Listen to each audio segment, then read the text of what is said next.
Hi, this is Handy Andy, and today I want to show you how to make a battery replacement on the Dualsense.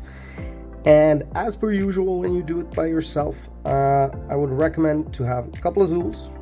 You need a Phillips screwdriver, need a bending tool, mine's the poker, and a tweezer of some kind. And also, this is pretty easy, and I do not have a battery replacement here. So I will show you how to open it up, remove the battery, and put it back like it would be a replacement. And what you need to do first is to remove the covers, because the battery is underneath here. So we start by taking the bending tool here. You pop the cover here, because there are screws underneath here, as you see. And you do it on both sides. And you don't need to be too afraid here. You can use a bit of force. It's very good build quality on the Dualsense, I would say. And when it's opened up like this, you can just bend it up a little over the joysticks and pull it out. And the next is the buttons here have screws underneath as well. So you put the bending tool underneath a trigger like this. You bend it open, take one out, do the same on the second one, and here you have the screws underneath here. So that's quite easy, and I would actually say of all the controllers I opened up, the Dualsense is the easiest by far, in my opinion.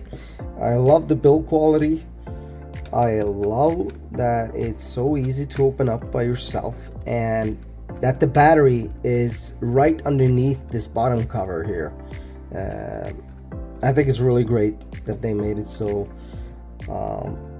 easy to open it up. Maybe it was the customer players in mind.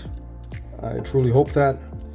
And they have like Phillips screws, which is really nice. So you don't need more than one screwdriver when opening this controller up.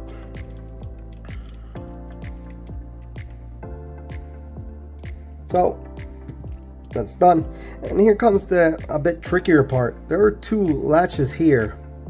You need to bend these open to get the cover off, and what I started by doing is bending it here.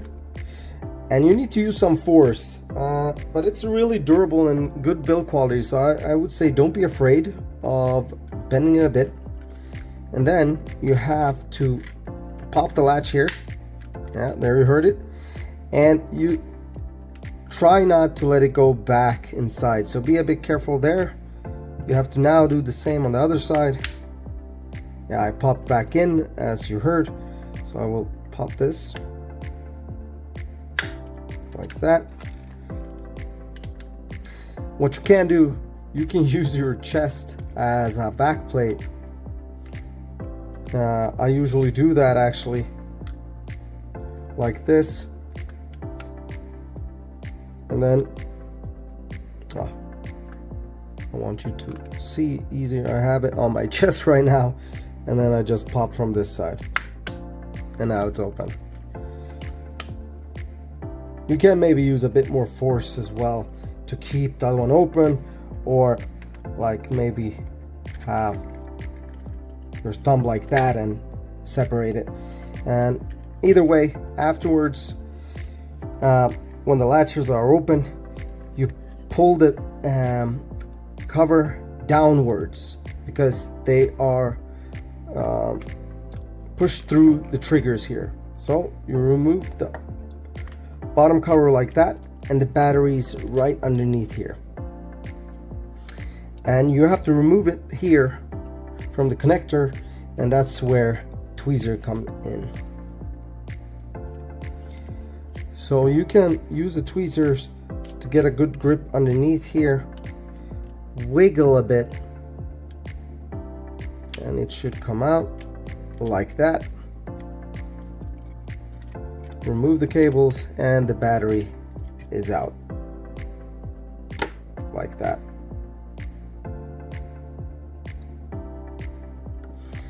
And now you would switch the battery. You would take your battery replacement, put it back like that. Check the cables again. They're supposed to go underneath here.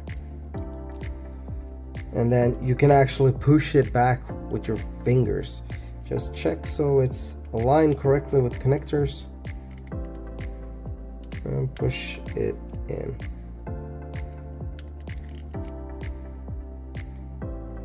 Like that.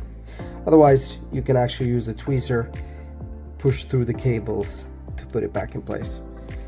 And now that would have been changed. Now you put the bottom cover over the triggers again, like that. And you click it into place like this. And now you put the screws back. I actually pressed the PlayStation button, so it went on, which is a good sign. It works. Wasn't intentionally, but now you see it works. And you just screw these back.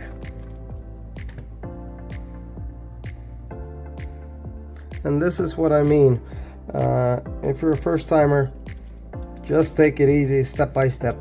Remove the covers and trigger buttons first. Pop this side open. Remove the screws. Pop these latches and pull it apart. And that's what you need to do, and then you can change your battery yourself. So this is a very smooth controller to do it on. I really like that.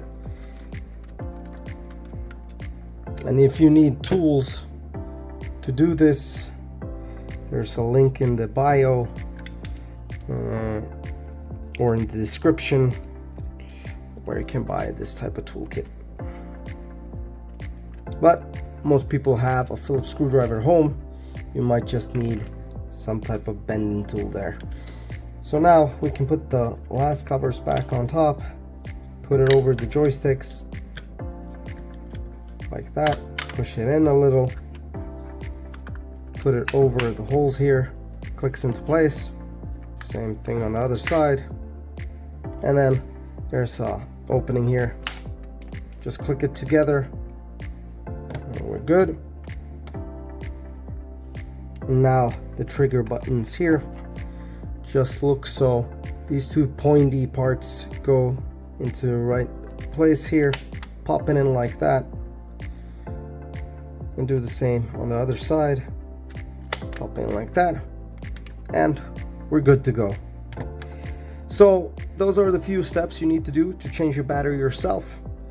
I hope this was helpful, and see you in the next one. Bye.